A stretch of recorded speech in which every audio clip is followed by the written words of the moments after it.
नमस्कार जी, जय माता दी। मैं आज माता रानी के हवन के बारे में आपको बताने जा रही हूँ। हवन का करने वाली बात यह है कि आप हवन कौन कौन कर सकता है। हवन वो कर सकता है जिन्होंने या तो माता के ब्राह्मण पंडित जी द्वारा आपने माता दुर्गा सप्तशती के पाठ बिठाए हों, या फिर आप रामायण के पाठ कर रहे हो, वो लोग हवन अवश्य उनको आप ज़रूर करना पड़ता है। 13 अध्याय पूरे हो गए तो आप हवन ज़रूर करें, और रामायण के पाठ बिठा रखे हैं तो भी आप हवन ज़रूर करें। और अगर आपने ये सब नहीं कर रखा, आप साधारण तरीके से पूजा कर रहे हैं, तो अगर आप घर की सुख शांति के लिए करवाना चाहते हैं तो वो अलग से बात है, वो भी हवन करा सकते हैं। लेकिन अगर दुर्गा सप्तशती पढ़ रहे हैं या करवा रहे हैं तो उसके बाद हवन बहुत ज़्यादा ज़रूरी है। और रामायण के पाठ के बाद भी हवन बहुत ज़्यादा ज़रूरी होता है। जब भी आप हवन करें, आप उस जगह को साफ़ सुथरा कर लें, धो लें, गंगा जल छिड़क लें, और खुद भी नहा धो के स्वस्थ कपड़े साफ़ सुथरे पहने। और लेडीज़ जो भी हवन में बैठे वो अपने सिर पे माता के जो भी होते हैं लाल रंग की चुन्नी, कुछ भी लाल आसन का प्रयोग करें। वहाँ पे जो भी बिछाएं आप बिछा के बैठे, बिना बिछाए परिवार के सदस्य ना बैठें, उत्तर की तरफ या पूर्व की तरफ मुँह करके बैठें। और कुछ ईंटें लेके आ जाएं, उस पर रेता बिछा के आप सूखी कुमकुम और हल्दी, सूखी हल्दी से अष्टदल बना लें। फिर आप हवन कुंड भी रख सकते हैं, आपके पास है तो, पर अष्टदल जरूर बना लें, धो पोंछ के उस जगह पे। फिर आप हवन कर सकते हैं। और हवन में आप जो ब्राह्मण को दिए जाता है चावल से भरा पात्र, वो पीतल का हो तो ज़्यादा अच्छा है। वैसे आपकी जैसे शक्ति हो वैसे आप कर सकते हैं। उसको चावल या चीनी से जिससे भी आप भरें, आप अष्टमी को करें या नवमी को करें, आप जैसे भी आपको सुविधा हो जैसे आप करते हैं। अगर आप नवमी करते हैं माता की तो आप अष्टमी को कर सकते हैं हवन।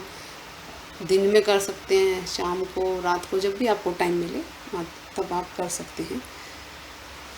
आखिरी पूजा पाठ के अंत में हवन के पीछे क्या कारण है, आप ये भी जानें। सृष्टि में सभी तत्व पृथ्वी, जल, अग्नि, वायु व आकाश विभिन्न संयोजों से बने हैं। जगत का ही एक अंश होने के कारण मनुष्य भी इन 5 तत्वों से बना है। इन 5 तत्वों में से अग्नि विशेष है, जहाँ एक और अन्य सभी तत्व प्रदूषित हो सकते हैं, वहीं अग्नि को प्रदूषित नहीं किया जा सकता। अग्नि प्रदूषित नहीं होती। हमारे ऋषि अग्नि की इस विशेषता से भली भांति परिचित थे, और इसीलिए हवन और दूसरे सभी वैदिक कर्मों के अग्नि का विशेष महत्व है। हवन मात्र एक कर्मकांड नहीं बल्कि एक योगी लिए है। उन दिव्य शक्तियों से वार्तालाप का माध्यम है जो इस सृष्टि को चलाती हैं। तो क्या इसका अर्थ ये हुआ कि वह तत्व शुद्ध नहीं है जिससे मनुष्य बना है? उस प्रकार के संसार में पृथ्वी, जल, वायु, आकाश प्रदूषित हो जाते हैं। इसी प्रकार से मानव शरीर में भी तत्वों की प्रदूषण होना संभव है।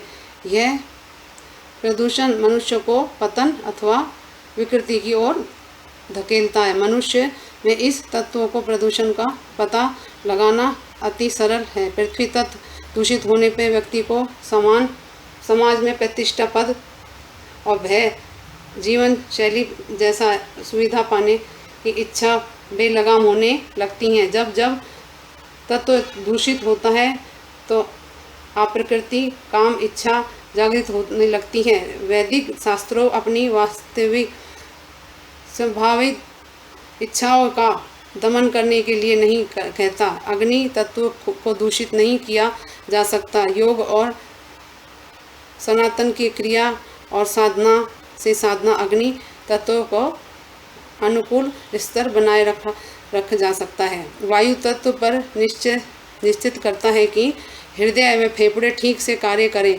इस तरह रक्त संचार प्रणाली और श्वास प्रणाली भी सही करती है। अतः प्रदूषित आकाश तत्व के कारण थायराइड, पैराराइड ग्रंथियों से रोगों की श्रवण शक्ति का क्षीण होना पाया जाता है। मात्र एक हवन से ही यह क्षमता होती है कि मनुष्यों की सभी दोषों को समाप्त हो सके।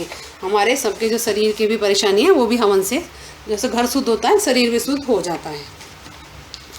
आप हवन में करें तब जाके नवरात्रों का, तो नवरात्र व्रत उपवास के पश्चात नवमी के दिन या अष्टमी के दिन जैसे भी आपको सुविधा हो हवन कुंड बनाकर हवन करें। हवन सामग्री में जौ, काला तिल एवं चावल मिलाएं और इसमें आप गूगल भी मिलाएं, पंचमेवा मिलाएं, कपूर मिलाएं, गुड़, गन्ना, गुरुची के टुकड़े, चंदन का बुरादा भी मिला लें और देसी घी गाय का, और देसी घी से आप हवन करें। और जो आपके मेन जो करने वाले हैं हवन जेंट्स हैं वो घी से करते हैं, और घर वाले सारे जो सामग्री हवन उससे करें।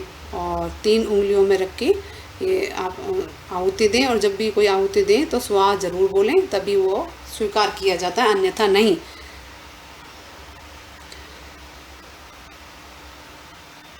हवन में आप आम की लकड़ी का प्रयोग करें। हवन प्रारंभ आम की लकड़ी जरूर लें, और आप जब भी नवरात्रों में करें बांदरवाल जरूर लगाएं घर में। हवन कुंड को पूजा कर लें, तत्पश्चात मंत्र पढ़कर हवन करें। यदि आप वैवाहिक जीवन में हैं तो पति पत्नी साथ साथ हवन करें, और नहीं है तो फिर और साथ वैसे जोड़े से ही बैठ पलाश, लट्टू चिट्टी, पीपल, गूलर, कुश, शमी और दुर्वा से ही प्रारंभ करें। यह लकड़ियां विभिन्न देवताओं की कृपा हेतु हवन में प्रयुक्त की जाती हैं। सूर्य देवता के लिए अर्क, चंद्रमा के लिए पलाश, मंगल के लिए कत्था, बुध के लिए लटचिड़ी, शुक्र के लिए गूलर, शनि के लिए शमी, राहु के लिए दुर्वा और केतु के लिए कुशा का प्रधान है। इन्हें घी में डुबोकर हवन करें डालें। इसके बाद खीर पूरी से भी हवन करें। हवन सामग्री से हवन संपादि करें। ये विशेष रूप से ध्यान रखें कि देवी देवताओं के नाम के साथ स्वाहा शब्द का प्रयोग अवश्य करें, ये जरूरी है।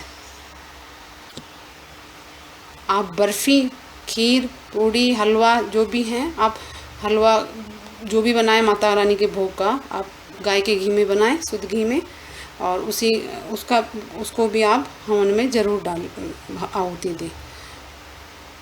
और आप फ्रूट की भी दे सकते हैं अपनी मन इच्छा अनुसार, मनवांछित फल के लिए। जिससे भी कराएं, आप योग ब्राह्मण हो उनसे आप हवन कराएं। और अब जब हवन की समाप्ति होती है पूर्ण आहुति के लिए, सारे परिवार के सदस्य बैठे साथ में, तो आप सामग्री सारी जो होती है उसको डाल के एक गोला लें पका हुआ, उसको थोड़ा ऊपर से काट लें, उसमें घी भरें, देसी घी। और जो भी पुरुष सदस्य जो घी की आहुतियाँ देते हैं वो खड़े होके और उसको सीधा सीधा बीचों बीच हवन कुंड में रखें, जैसे कि माता का प्रतीक हो। जैसे हम नारियल सीधा कलश पे रखते हैं वैसे प्रतीक हो माता का, वैसे वो दिखें। ऊपर से घी डालें, ये पूर्ण आहुति होती है। इस तरीके से आप हवन करें।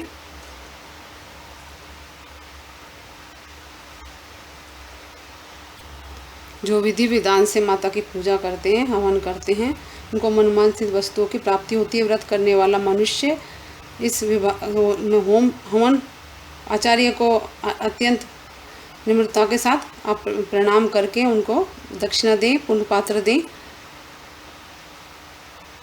और आपके पास अगर माता की श्रृंगार की सामग्री है तो वो भी आप दे सकते हैं। जो साड़ी वगैरह आप चढ़ाएं माता को, वो भी आप उनको दे सकते हैं। उस टाइम पे भी साड़ी चढ़ाते हैं, साड़ी 16 श्रृंगार उनको दें। आप सोने की चीज़ भी चढ़ा सकते हैं, चांदी की, आपकी श्रद्धा के अनुसार है। मर्द सिर जाता है।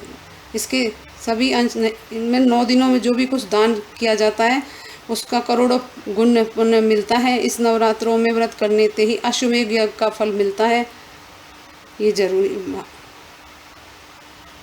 आप मंदिर में और घर में भी कर सकते हैं, आपको अश्वमेध यज्ञ का फल मिलता है।